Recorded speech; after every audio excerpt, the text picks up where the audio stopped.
గణేశుడు అంటే అందరికీ పరిచయమే. ఏ పనిని ప్రారంభించినా మొదట పూజించే దేవుడు, అడ్డంకులను తొలగించే విఘ్నేశ్వరుడు. కానీ చాలా మందికి తెలియని విషయానికి ఏంటంటే, బ్రహ్మచారిగా ఉండాలనుకున్న గణేశుడికి 2 భార్యలు ఉన్నారు. ఇదంతా ఎలా జరిగిందో తెలుసా?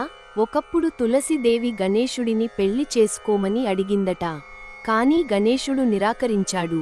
దీనితో కోపం వచ్చిన తులసి, నీవు 2 సార్లు పెళ్లి చేసుకోవాల్సిందే అని శాపమిచ్చిందట.